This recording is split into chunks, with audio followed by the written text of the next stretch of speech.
Live from Smitty1.com studios, it's the Fantasy Football Show. Live! Monday through Friday, 7 p.m. Eastern. Take a lap. Yo, welcome to the show. I'm your man Smitty. You are watching the Fantasy Football Show here on YouTube, which can always be found at right here, thefantasyfootballshow.com. If you get lost and you think, where's Smitty? How do I find Smitty? Where is he at? Thefantasyfootballshow.com or Smitty1.com. Learn about it. We've got a little bit of a show today planned. Just a little bit of a, I don't know, rant show, if you will. Time for a Smitty rant.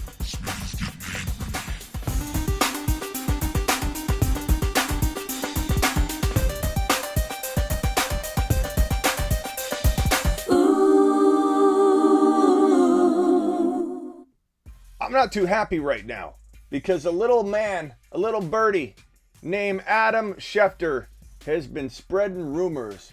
He's been telling lies, baby, sweet little lies. Not really lies, but this guy is not as reliable as he used to be. I love Adam Schefter in a lot of ways. Let me just start off with that, okay? This guy's got connections. I kind of love how he's developed the news space over the years. We owe him a lot. We're going to talk about Adam Schefter. We're going to talk about Trey Lance. First, we're going to get into Rodgers, but I just want to touch on this real quick before we dive into the Rodgers stuff, because we did a 10-hour live stream. I've got to touch on that first. But this man, Schefter, has been talking about Trey Lance in ways I don't accept. And I'm telling you right now, Schefter, take a look.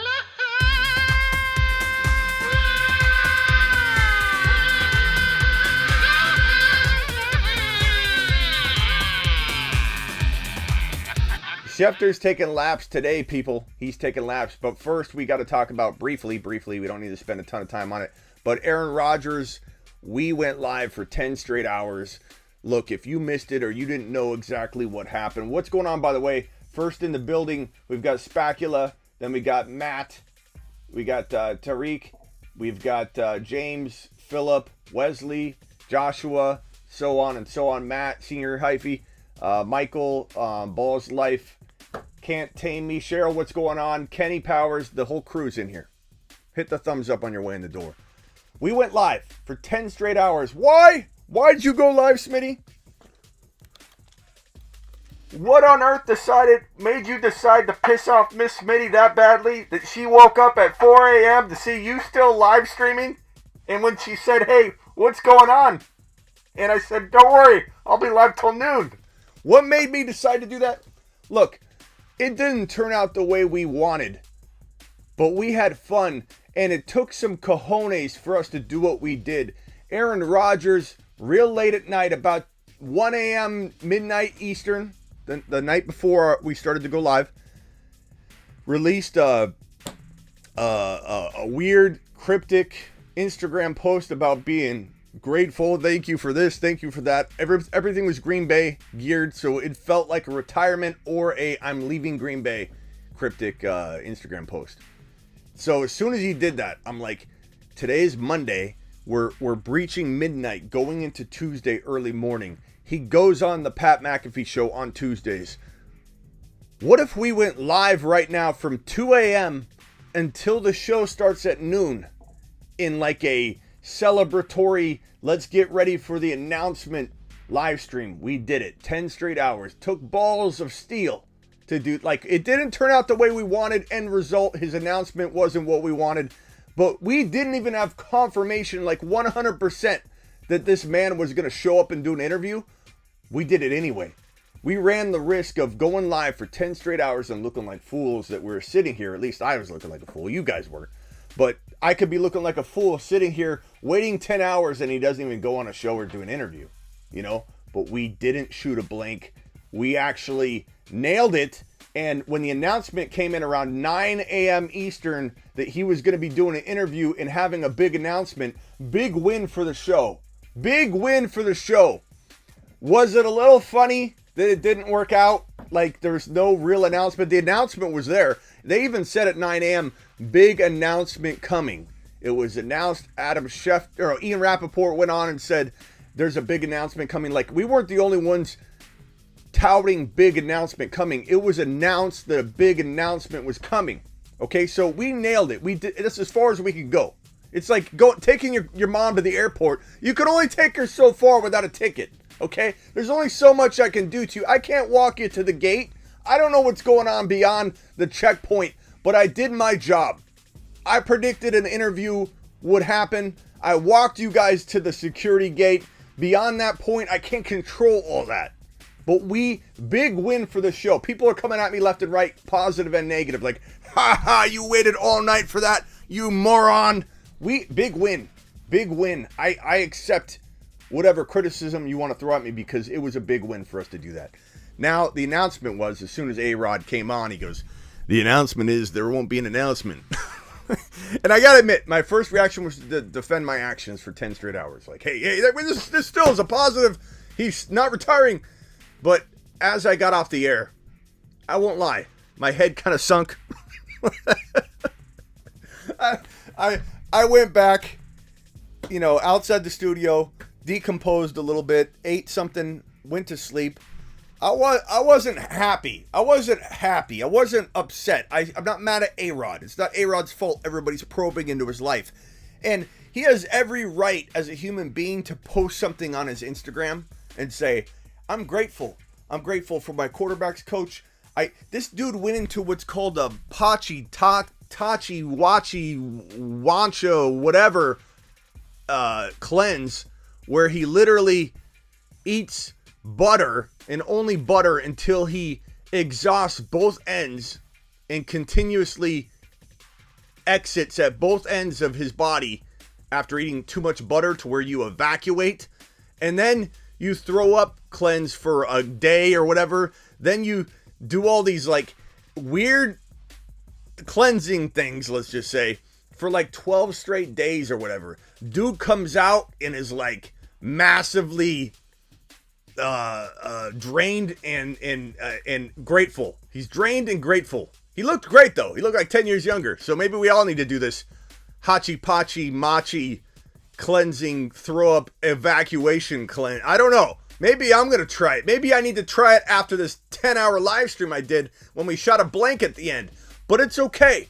Okay, because he comes on grateful. He goes on IG. Oh, my point was, he should have every right to post whatever he wants. And I know he has a responsibility beyond any of us to understand that things that he says on social media will be, torn apart. But all he did was go on and say he's grateful. And everybody ripping into Aaron Rodgers like he's some evil person. Like he trolled everybody. He's always so calculated. He wanted to ruin people's lives like this and that. The dude posted an Instagram post saying he's grateful. Love one another. I'm just feeling very appreciative right now. And I truly believe him when he said, I didn't really put much thought into it. I was just thanking people. I came out of the cleanse and I was like, thank you, appreciate you. No matter what happens, appreciate you. And everybody puts responsibility on A-Rod as if he's got to have an answer now. Or he's got to think this way or he's got to think that way. He can do whatever he wants. And I love Aaron Rodgers. I support Aaron Rodgers. I want him to come to the Cardinals, send Kyler Murray in a draft pick, and bring A-Rod over here. He can cleanse all day long. I don't care. I'll help him. I'll deliver the products. I'll help this man cleanse. Okay? I'll cleanse with him. The thing about it is people are too negative on this man. Okay? Let him be. Bottom line is, there's no announcement. If you missed it, we waited 10 hours. We called it. We nailed it. The announcement came. There was no set in stone. Aaron Rodgers will announce what's going on. The fact that we were live 10 straight hours and the announcement came that he would have an announcement was fantastic. Big win for the show. And I had fun. I wouldn't take it back for anything. So Aaron Rodgers, his announcement was he doesn't know what he's doing. He doesn't even know if he's leaving Green Bay. He doesn't know anything. He's still thinking about it. He has some ideas of where he wants to maybe go with it. He said he's waiting on potential information for Davante Adams getting tagged. How do we translate that? Maybe there's a slight chance he would return to Green Bay if Adams was tagged and he's doing that partly for Adams. I don't know. There could be that component to it. I did say that the Instagram post meant that the door was closed, locked, key thrown away. He was never returning to Green Bay. That may have been premature. I admit, I might not have that totally on lock. I may have not assessed the situation 100. Okay, I'm admitting that. But I still feel like he's likely to leave Green Bay, but there's more of a cracked door. The key was not thrown away. If the door was closed, it's still unlocked, and Green Bay can pop their head in and go, hey, psst, we'll give you $48 million. Like, there's still communication there. I thought there wouldn't be, based on the Instagram post. I was wrong. But I still feel very confident that A-Rod's leaving.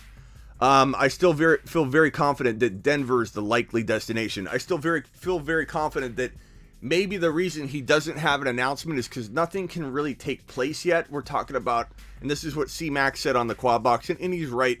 It's not March yet. March 16, things can really get moving. How do we possibly expect Aaron Rodgers to make any decision other than I'm coming back? But when he says he doesn't know he's coming back, if we really try and depict this and analyze it, maybe he's saying he doesn't know because he needs to know if that trade is on the table, that potential offer, and he can't know that now. So like him saying I'm coming back might not be an accurate way to describe it, because he may only be coming back if a deal's going to work. And he may not want to announce he's coming back for a deal or no deal because of the way that sounds to his fan base. There's a lot of moving parts. The bottom line is we need to back off. I need to back off. I need to take my foot off the gas and stop trying to 100% predict what's going to happen. Sometimes, if there's a fault I have, I'm going to admit, it's that sometimes I feel forced, and it's none of your faults. It's the feeling I bestow upon myself. I feel forced to come to a conclusion and go down one road or another instead of being like there's still two roads, we're not sure. I am in a predictive business. I feel like I do, for the most part, a very good job of predicting things to happen. I don't want to take away that or water down my style or my predictions. I'm going to have misses. I'm going to go overboard sometimes and need to be reeled back. That's just my style. If I try to water it down, I think you'd have a boring show on your hands, okay? Let's just be honest. I'm going to have some misses. I'm going to go down some avenues that maybe I'm going to be right on. I'm going to be the mad scientist. People think I'm crazy. Herbert, number 3 quarterback. Smitty, you're going a little overboard. Remember you said you're going to reel it back? Nope. Herbert, number 3 quarterback. Herbert was the number 2 quarterback. Okay, Herbert the GOAT, punch you in the throat. Look, I'm gonna go. It's in my nature. It's in my personality. Sometimes when I go overboard, there is something overboard that I'm going after, and you're all going to see me come up out of the water with it, and you're going to be like, Smitty was right. Sometimes I may get a little excited, and in this case of trying to define what was going to happen, how it was going to happen, when it was going to happen with Aaron Rodgers, I got a little excited. I dove in before knowing what was going on, to be honest. Like, I'm trying to predict what I would do or what I think he's going to do. The bottom line is he's a very unpredictable person. For me to tell you that with 100% certainty he's doing this or that with a very unpredictable guy, that was on me. A little irresponsible to feel so confident in it, but I still don't apologize because guess what? That's just who I am, and I try and go to war for you on every topic. That's that. Aaron Rodgers, we don't know. We won't know. Hang tight. The information will reveal itself when it's ready. And I think we need to get closer to, March 16 before we can really have much to talk about. Trey Lance, this is going to get me hot and bothered. Hot and bothered. I love the speculation, though, Smitty. I think most people do. And I've got thick skin. I don't really care when 1 or 2 or 4 people say, Smitty, you shouldn't have been talking about this like absolutes. Like, I don't care. I am partly entertainment. I understand that. But I take myself very seriously, and I take my prediction accuracy very seriously. I am a professional, and I do, people say you can't, what's an expert? You know what? I do quantify myself as an expert. I do define myself as an expert because I've been doing this for 20 years, and I do scout evaluations. I've been scouting players in the NFL draft when some of you were crapping in your diapers and sitting there for hours on end, nobody knowing you needed to be changed, and I was doing NFL player analysis. So don't tell me I'm not an expert. Maybe I have my moments, like I just admitted. I'm admitting to you, I may have gone a little overboard on this Aaron Rodgers situation and expecting this and that to happen. It's going to happen. It's part of my personality. And I think for the most part, we have a lot of wins on the show. But I'll admit when I'm wrong. I'm not somebody that can't say I'm wrong. I'm not somebody that can't change directions. I think you should never follow an analyst that cannot change directions when new information is presented. Like case in point, with Aaron Rodgers, the words coming out of his mouth, Davante Adams is going to get tagged. This guy talks about it randomly in some weird places, so I'm trying to analyze that. Like, what is that about? How closely tied is his decision, Davante Adams? I'm starting to think it might be hand in hand, because he'll be like, in the background, his wife's like, or his fiance's like, hey, we're going to have ribs for dinner? Sure, Davante Adams might get tagged. Like, he talks about it randomly. He's in an interview. Hey, tell us about that Hachi Pachi Machi little cleanse you did. Yeah, it was a great cleanse. Davante Adams might get tagged. We're not sure. It's like a random thing that he brings up. So I'm really believing that Adams is so important to him. And it might be a driving, this is kind of a new little found hypothesis here. That it all kind of might depend on Davante Adams. If he gets tagged, maybe he does stay. Maybe it's all tied to Davante Adams. Maybe he was told underneath the table, handshake agreement, I'll take the year off and I'll play 2021. Back last year when he almost held out, almost retired, and said he'd come back for one more year if the Green Bay Packers took one of the years off of his contract. And maybe they did some handshake deal and said, Adams won't be tagged. Yes, sir. Thank you. I will see you on the field in 2021. Let's win a championship. I don't know. We don't know. That's all speculation. No fact whatsoever. Okay? But it makes me wonder that if Adams is a free agent, he's 100% leaving Green Bay. Obviously. There's no way this man's going back without Davante Adams. That I can tell you with an absolute. Okay? That I can guarantee you. If he's staying, if Adams is tagged, franchise tagged, it's possible that A-Rod retires. You know what I mean? When he says we're still waiting on to see if Adams is tagged, that's not me saying that if Adams is tagged, he for sure goes back. It could be that he's thinking in his head, Adams and I are going to go somewhere together or I'm retiring. Or he could be saying, there's so many moving parts, I could go stay for one more year if Adams is tagged. I just think a lot of it does revolve around Adams. Once he knows what's going on with Adams, that might help him get to the next step, is what I'm basically saying. What I'm basically saying is, hey, Davante Adams could get tagged. That's just randomly. We're going to say that randomly. Mark Cleveland, Lance not ready. Some idiot don't let Lance play last year. Jimmy G, worst QB in the playoffs last year. Mark, it's time to go on the rant. This man, Adam Schefter, is a piece of work. This guy is he did quite a number today on Twitter. He did this interview. It was a video interview, but Twitter blowing up. Everywhere's blowing up. Quote Adam Schefter. I'm just telling you that Trey Lance was probably further behind than people realize, quote unquote, Adam Schefter. Let's break this down. Sentence by sentence, Adam. Okay?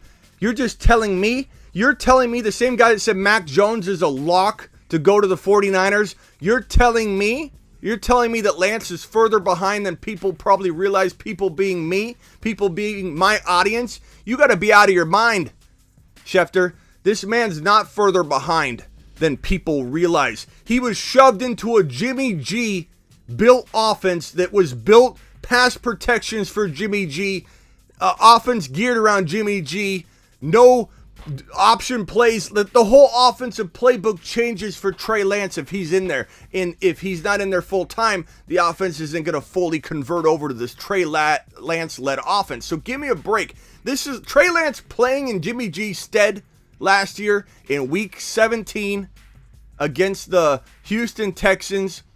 Trey Lance playing against the Cardinals in that game. He went toe-to-toe against the best team in football when the Cardinals were the best team in football. This was not in Trey Lance's offense. This was in Jimmy G's offense.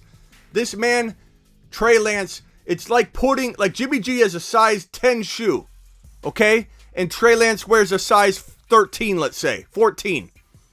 Him running Jimmy G's offense is like sticking Trey Lance in Jimmy G's size 10 shoes when he fits in a 14 and then asking him to run around. The fit is not perfect yet, okay? The fit isn't ideal. You throw a quarterback into a system like that when the two quarterbacks are so starkly different and then judge him and say he's further behind than you think, that's crazy. That's opinion based. This is not fact. Adam Schefter is a GOAT when it comes to connections, when it comes to dropping fact-based information that, oh, this guy's getting released. Usually he's 99% right on very factual, narrowed in focused information, okay? When it comes to this speculative stuff, I don't know what this man's doing. If it's a multiple personality thing, or if this man literally is trying to redefine in a midlife crisis. I'm tired of being the fact guy. I want to be an opinion. My opinion matters too, okay? But every time this guy injects his opinion, his odds of accuracy go down to about 40%. Like when he says something that feels opinion-based, I take it with a grain of salt now.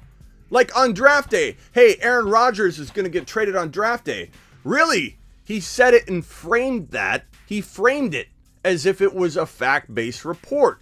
Later on, people dig into it when it didn't happen and it came out that it was false. He said, well, it was my opinion. Even though he didn't say his opinion or frame it that way, it was my opinion through a collection of things I received left and right in the offseason, and that was my opinion. And he botched it. And it hurt our trust with him a little bit. And then he says Mac Jones is the pick. That hurts my trust a little bit. Okay? So when he comes out with something that looks very laced in opinion and not based in fact, this does not concern me at all. It only makes me further question his ability to go out on his own with not a factual based report, but use opinion and interject what's going on. So back to the report.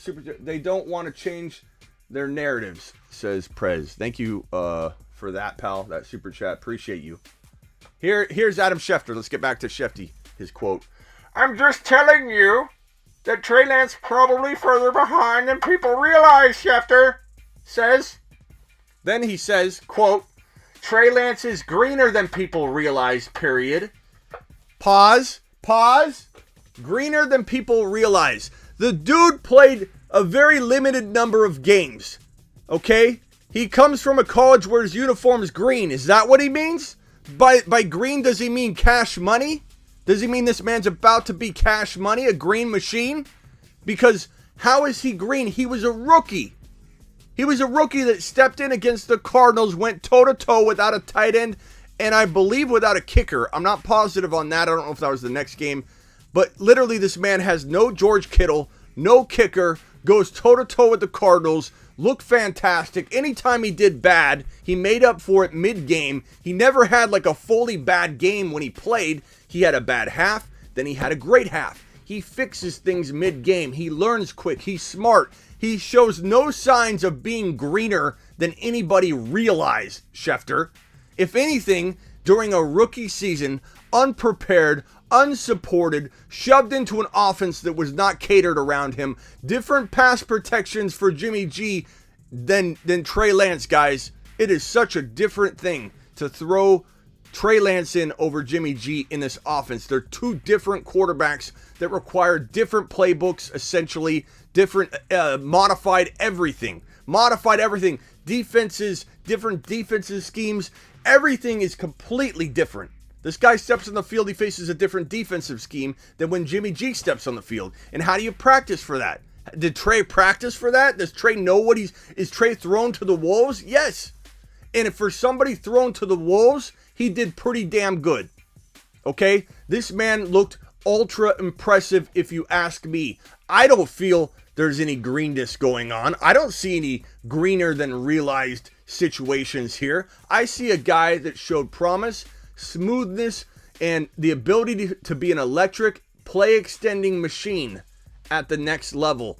And for me, this is a ridiculous comment. a ridiculous comment because it's all pure speculation.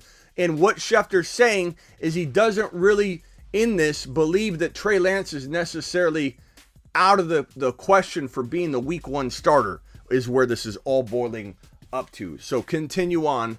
Quote, Trey Lance is greener than people realize. Trey Lance is going to need more work than people realize, and they have a roster that can win now. So he's basically saying with Trey Lance, they can't win now, which he's going to walk back once Trey Lance looks fantastic, which he's going to walk back and saying later, well, this guy really just is special, and he's a lot further along than people realized, and that's what he's going to say. That's coming, guaranteed. Wait for it. Screenshot. Be patient, because in a few months, this man's going to say he's further along than people realized, and we're going to say, that's not true. We realized it, Schefter, and we've been waiting on it. This man, Trey Lance, has the ability to be talked about as an MVP candidate. You're going to call me crazy. You're going to call me crazy. I'm not saying he wins it. I'm not saying that. I'm saying at some point during the year, people are going to say, this is absolute madness what this guy's doing as a sophomore. And there's going to be just some comments about MVP potential. That's how good he's going to do. He's not going to look green. He's walking into an offense that has weapons that no player has ever walked into as a rookie when he did, and as a sophomore. I really just don't care. I really just don't care what anybody says about my Trey Lance predictions. I mean, look at the board. Look at the board. Look at the board. On the board. Is my mic on? On the board, I have sitting there. I've had sitting there for what? Well over, how long's it been, guys? You guys see that every time I hit the take a lap button. How long has that been up on the board? Trey Lance number 5. How long has that been up on the board? A month? A month and a half? A month and a half? I don't know how else to convey that I don't care what a Trey Lance hater or Smitty, have you really, like, the worst is when somebody says something like I don't use my brain or thought this through. Smitty, you do realize he's young. He's got to learn how to read defenses, Smitty. He's not ready, Smitty. I mean, he's so green, Smitty. Do people realize that I've thought that through? Do people understand that this right here is me telling you that I don't care? Does anybody understand that this right here is me saying you are going to be wrong if you doubt Trey Lance? Not only do I like Trey Lance, not only do I think Trey Lance is going to succeed, I'm telling you he's going to be a top 5 quarterback in 2022. And that's going to rub so many people the wrong way. That's going to rub so many people the wrong way. But what I do have are a particular set of skills I've acquired over a long career, skills that make doubters of my quarterback predictions, it's nightmares for those people. Because I'm sorry, but the man right there at the top, Josh Allen, guess what yours truly, Smitty, said about that man as a rookie? I said he'd be a top 1 to 5 quarterback within one season. It took 2 seasons. I was a year early. But I said that man at the top will be a top 1 to 5 quarterback when everyone said he's a running quarterback only. His accuracy's garbage. Coming out of his rookie year, he's an exciting runner. He won't be a good quarterback. Number 2 on that list is a man named Patrick Mahomes, who right now seems so obvious to everybody, but people have short memories, foggy memories, foggy memories, because this man right there, Patrick Mahomes, was so doubted as a rookie when I came out and said he'd be a top 1 to 5, not top 5, top 1 to 5 quarterback, while Alex Smith was going crazy and actually producing top 5 fantasy numbers through October. Alex Smith was a top 5 fantasy producer through October, and people were actually muttering the words, "What Mahomes? Who needs Mahomes? Alex Smith has actually turned into a really good quarterback." I went on NBC Sports Radio and said that Mahomes would be a top 1 to 5 quarterback. The man number 3, you know how much love and support I've thrown the Bengals. I had a guy come on our Instagram live last night and say, Smitty, I won $12,000 because of the prediction that you gave me on the Bengals winning the division. It's on Raj's Instagram show if he posted that. Dude comes in. I went into a clubhouse chat with a bunch of gambling dudes, and I started throwing down a couple predictions. I said, look, let me tell you something. You guys all have so much talent when it comes to predicting bets and making predictions and dropping all this and dropping that. I said, what you guys are lacking is a fantasy football mind. And they kind of chuckled. And I said, because I'm in the predictive business. I'm in the business of trying to see what's ahead of the curve. And you guys, while very accurate and good, are very much what's in front of me. Okay? Walking into the year, who is the team that has what it has right now? What's the likelihood of X number of wins? A lot of gamblers don't think about the changes that are coming, the predictive stuff. And I said, Jamar Chase is going to get drafted by the Bengals. Jamar Chase is going to be the difference maker. Jamar Chase is going to spread out defenses. 2 guys in this big chat, and I can bring this guy on. It's going to be fun to talk about. I'm going to go on a clubhouse with him soon. 2 guys out of like 30 said, Smitty, I know you know what you're talking about here. I'm going to drop like a couple hundred on that 2,600 betting line. It was like 2,600 odds or whatever, 2,600 to 100. And dude dropped several $100s. 2 dudes dropped several $100s. The rest of the room laughed. And this guy says they talk about that constantly in the chat. And all through the playoffs, they kept saying, why didn't we listen to him? Why didn't we listen to him? I'm not saying I'm right all the time. I'm just saying, when it comes to quarterbacks, Herbert, who's number 4? Herbert. What songs have we made about Herbert constantly on the show?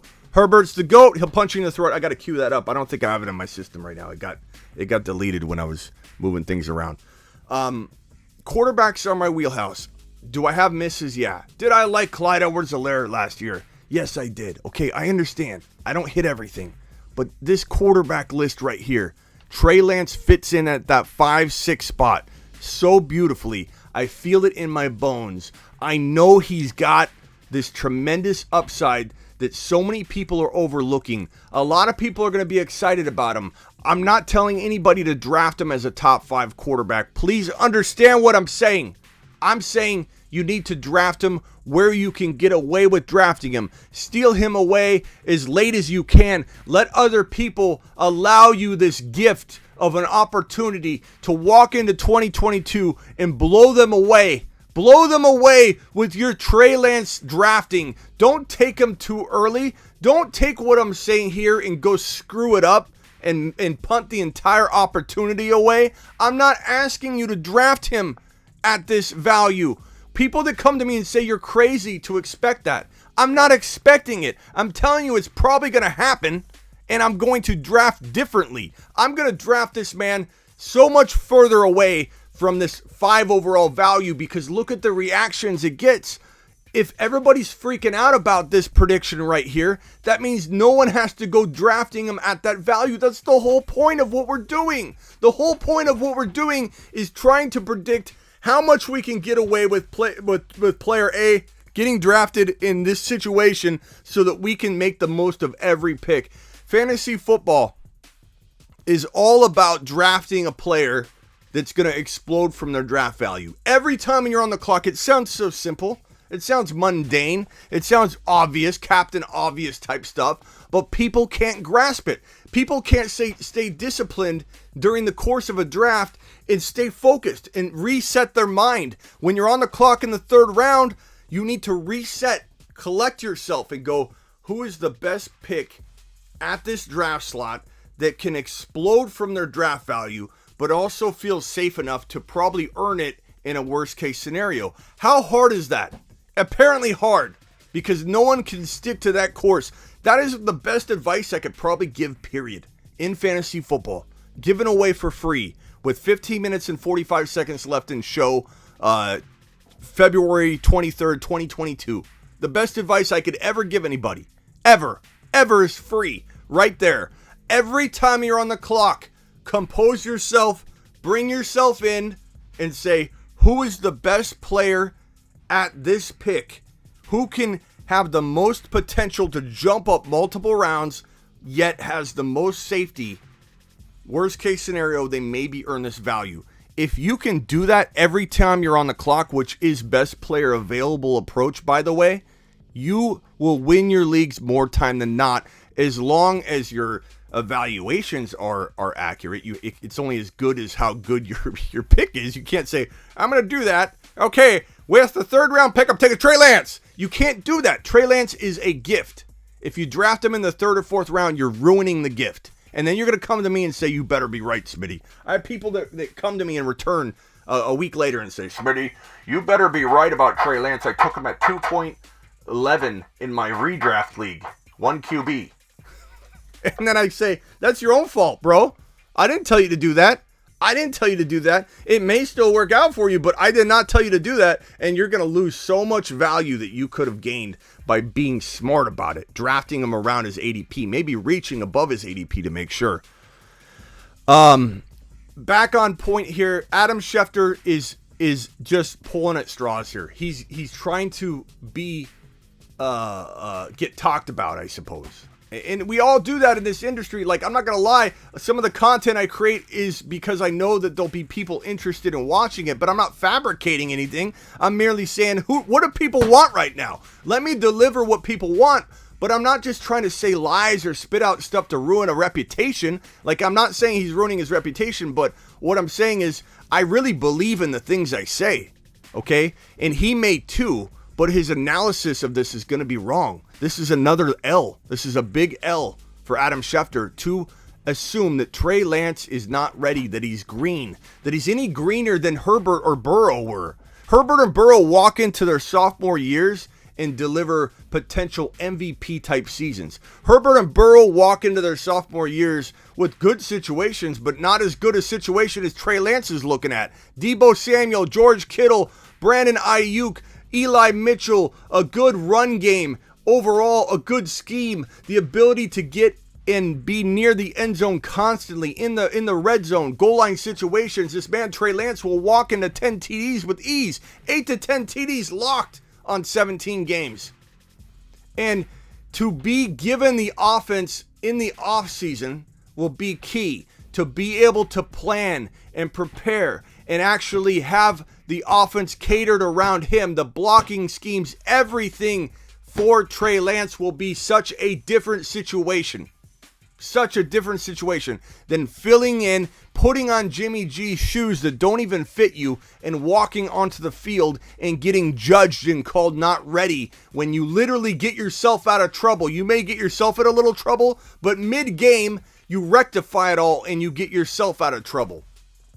This man right here, Trey Lance, is in for a big season, and people are going to be upset when they're not on board this train. People are going to continue to push back because they're digging their heels in. A Trey Lance hater was a Trey Lance hater from the beginning. Try and track it back. Anybody that gives you Trey Lance pushback, I guarantee you there's a high likelihood if you track it all the way back, they were a Trey Lance hater from the beginning. Okay? There's nobody that loved Trey Lance that all of a sudden doubts him and says maybe he's not ready.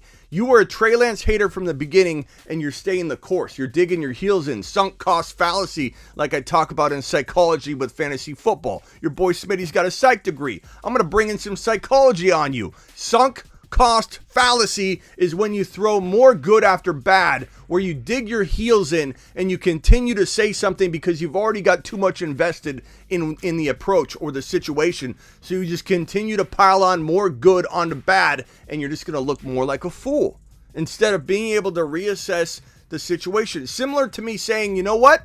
Devontae Adams may be a gateway for Aaron Rodgers to maybe want to stay in Green Bay. That's me not digging my heels in and recognizing through his comments, adjusting and adapting, and not just being some a-hole that stays the course no matter what because I don't want to look stupid and wrong.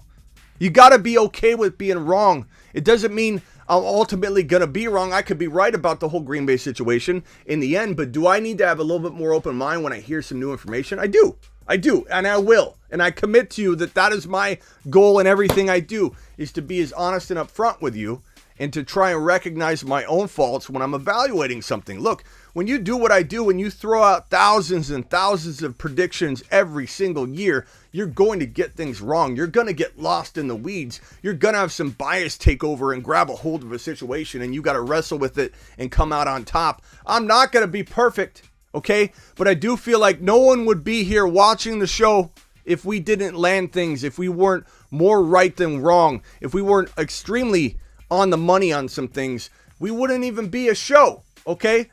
I have to get better every day. You have to get better every day. We together need to get better every day. We all have faults. We all have miscalculations. And if we try and learn from them, if we try and corral in our mistakes and our weaknesses, fix them all up, make them strengths, and send them back out onto the field, guess what? You and I both become that more dangerous because we didn't just sit back and let our weaknesses remain weaknesses and keep trying to win with our strengths. We're literally saying, what's our weakness? Let's change it and turn it into a positive. That's my job. We all have weaknesses. Appreciate everybody being here. By the way, Terry, see you here. Glad you're here. Some of the comments, I know I haven't been reading the comments. Akers is the Miles Sanders of the running back right now. I agree. Hard pass on Akers, guys.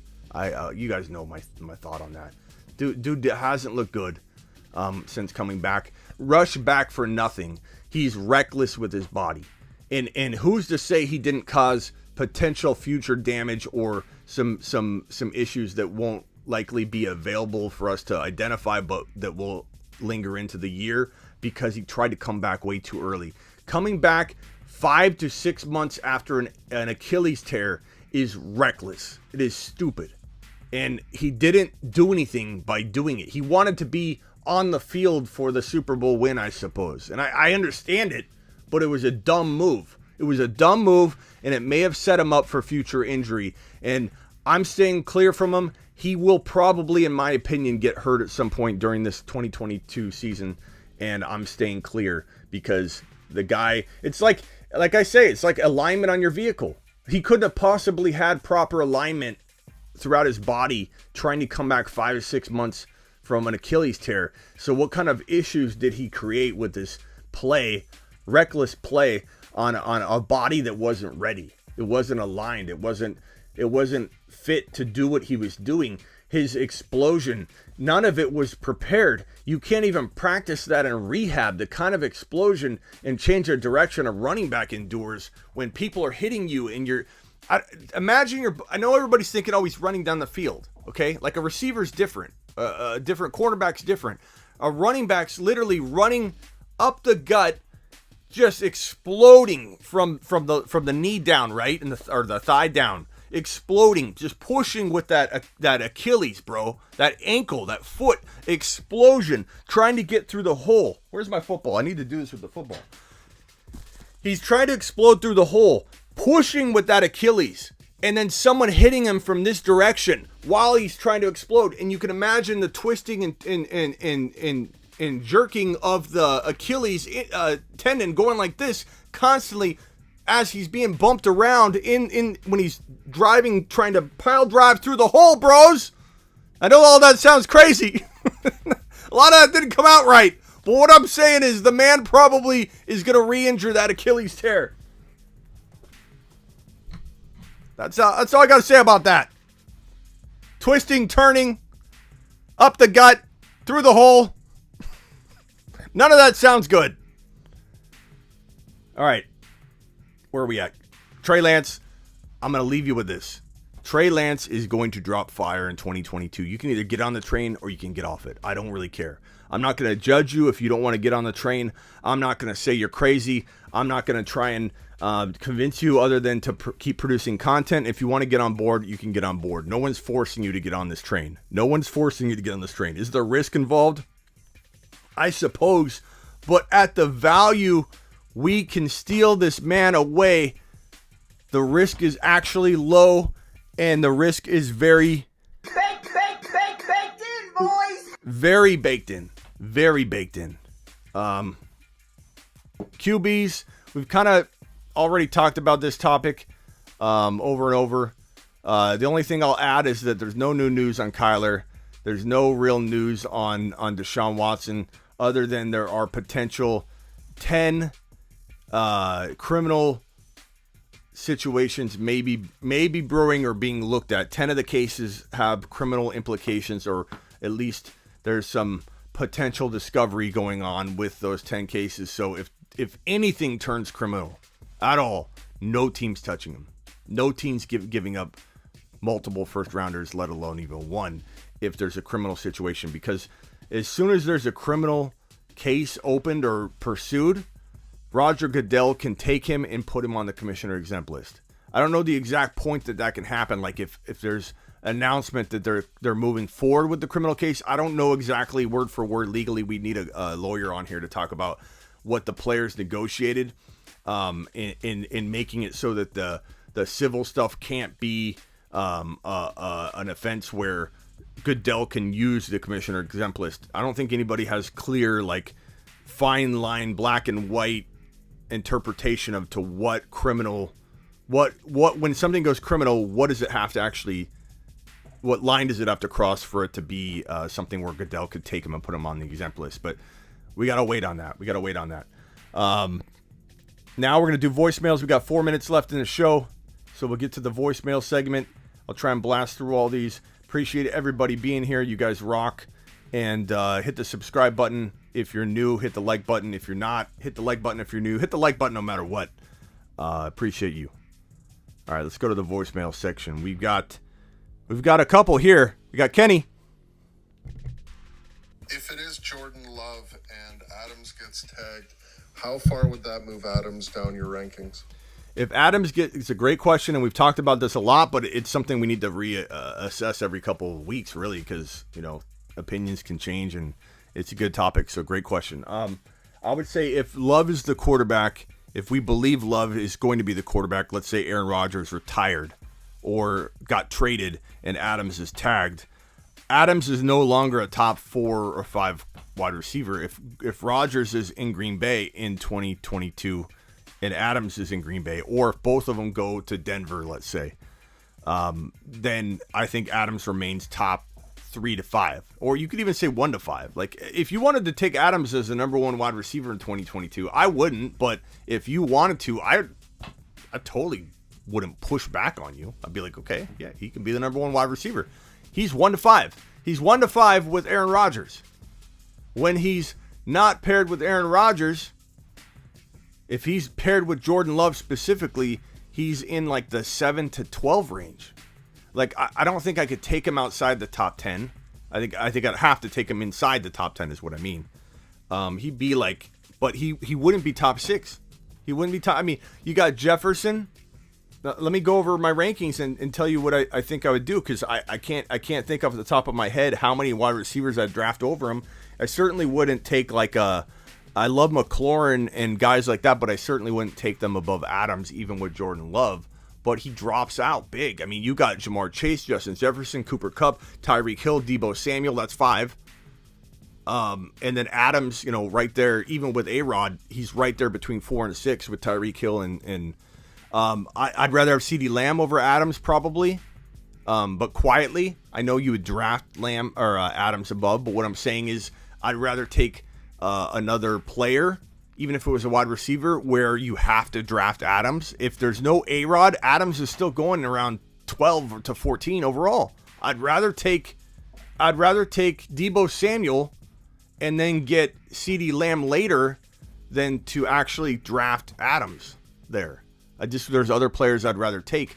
A.J. Brown, Diggs, CeeDee Lamb, that's all about borderline of where then you start thinking of Adams or Jordan Love. I mean, that might be bold to some people. Some people might be like, you're crazy, but I'm sorry. With Jordan Love, I'm not thinking the touchdown production will be there. Think about it logically for a second.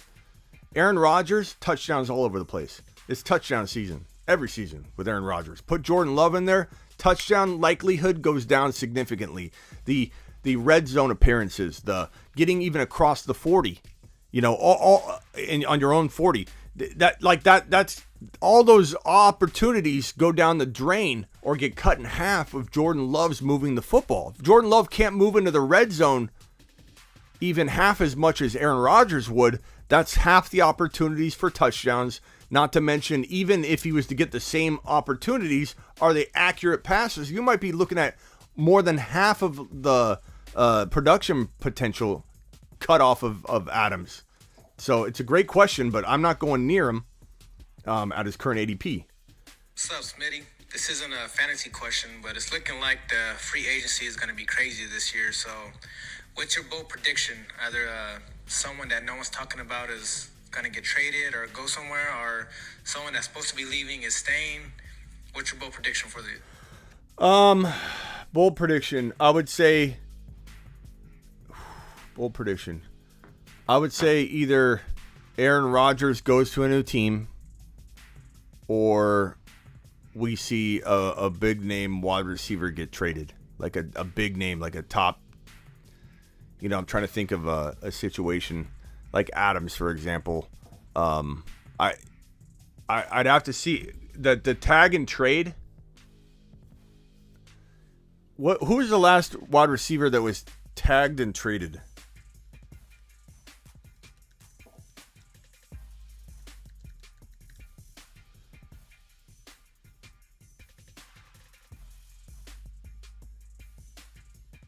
Can you technically trade him? Let's see here.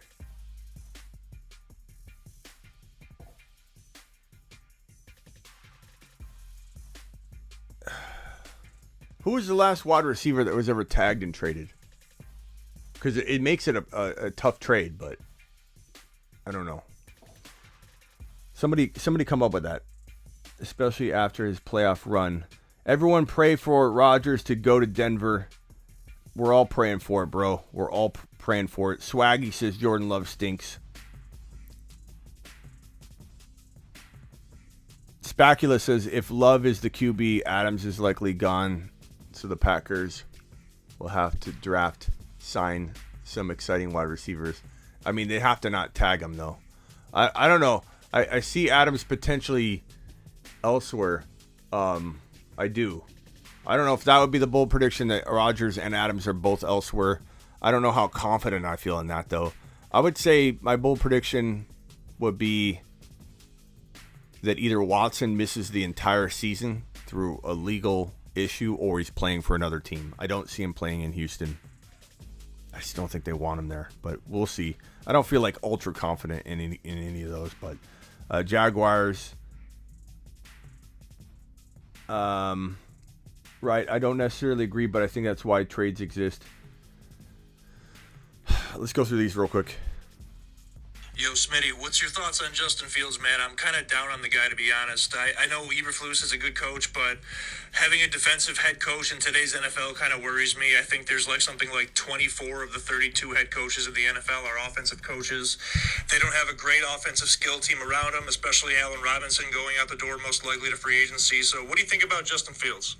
I like Fields, but he's not breaching my top 12 quarterbacks right now. There's just not. There's a lot of repairing that needs to go on in Chicago. I don't think it'll happen right away. I do think they do need to bring in a big name wide receiver, like you mentioned. I can see Mike Williams going there, something like that. But I don't know that that's a big name wide receiver. But Mike Williams, it would be interesting if they got a Devontae Adams. Like that. That's kind of what I'm saying. If he was tagged and then traded. Like everyone keeps talking about if he gets tagged, he's staying. They've got a lot of money issues in Green Bay. Maybe they tag him and trade him. You know what I mean? Like it's a possibility. Somebody said Landry. I was trying to think of the last wide receiver that was tagged and traded.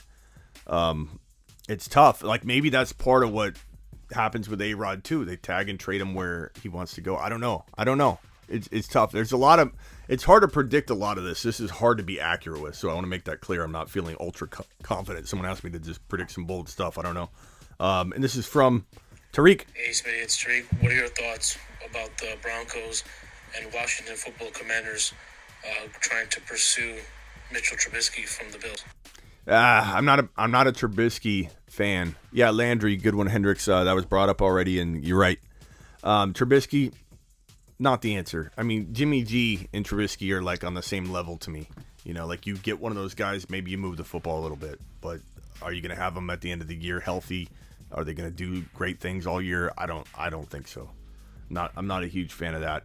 I think that if Washington were to get an A-Rod a Watson, a Russell Wilson, a Kyler Murray, or trade for a Tyler Huntley, who the Ravens would be crazy to let go, but they still may trade him for capital. They may say, hey, we like Huntley too, but we can get something to help our team. We kind of feel like with Lamar, we're all in, and while it's nice to back him up, we'd rather have something that can help us win now. That's how Tyler Huntley could end up on another team. Any one of those quarterbacks commanding the Washington Commanders, I think the Commanders are a 12 to 13 win team. They're a team that could win multiple playoff games, let alone get in the playoffs. But they need that elite QB. If it's Jimmy G or Wentz or Trubisky or Mariota or whatever, it's not enough. Washington football team will not go that far. Like, could they make the playoffs? I don't know. I'd probably say no. But could they? Probably still going to say no. Can you force me to say maybe they can make the playoffs? Maybe. But if they're one elite quarterback away, Watson, Russell Wilson, Washington football team to the moon. Okay, maybe even further than the moon. Like that's how good the team is overall. They just need the quarterback, but I don't know that they're going to get it. And that's with a lot of these teams. Pittsburgh Steelers, they could go to Jupiter if they wanted, not let alone the moon. If they get Watson or Aaron Rodgers, are you out of your minds? I don't care about offensive line problems. They'll fix that. You know, like people always say that. What about the offensive line? So what? Fix it. You have a whole offseason. You have free agency and a draft coming up. If you get Aaron Rodgers or Watson, the only thing you got to focus on is the offensive line. So don't give me that crap that, oh, the offensive line's bad. Why would he? Honestly, that's a small problem when you're talking about the rest of this team and the fact that bringing in a big quarterback like that is going to improve the offensive line production immediately anyway, because you got a quick release, good quarterback, especially if it's Watson. Watson, you can't have the same defensive schemes lined up against Watson that you do Ben Roethlisberger. So you're looking at a whole different offensive scheme you're looking at, a defensive scheme you're looking at constantly. Like Watson would be an offensive line cure. You know, they'd still work on it. There's still things they got to move around and bring some talent in for sure. But you bring Watson in, and stop talking about offensive line in Pittsburgh. Give me a break. That's like saying, drafting, Sewell was the answer, and then Jamar Chase. You got to protect Burrow. Of course, you got to protect Burrow. No one's arguing that Burrow needs to be protected more. No one's arguing that the Bengals now have to take another season and work on the offensive line. But they are far better off, clearly. They were 1 or 2 plays away from a Super Bowl win. Stop bringing up that garbage graphic that says, see, Sewell was the answer, because if you protect Burrow, he can throw it to Higgins. If you can't protect Burrow, he's on his back, the ball goes straight up and falls on the ground, and then Jamar Chase and Higgins are open downfield but can't get the football. Stop showing that stupid graphic as if you prove someone right because they lost the Super Bowl by 1 or 2 plays, bro. I'm tired of seeing that. People acting like now all of a sudden it's proven right that Sewell was the right pick. No, it's not. They have a whole offseason to fix the offensive line now. It needs to be fixed, of course, but look what they did with Jamar Chase. Stop bringing that up. Let's see here. I don't know. We're over time. Appreciate everybody being here. Hit the subscribe button if you're new. Hit the like button on your way out the door. And please, please, please drop a comment. I will get back to every comment I can within the next 12 to 24 hours. So if I didn't answer someone's question, ask me in the comments. I'm going to hit end, and the comments will start out at 0. You'll have my full attention. Drop a comment. I will see you tomorrow, 7 p.m. Eastern.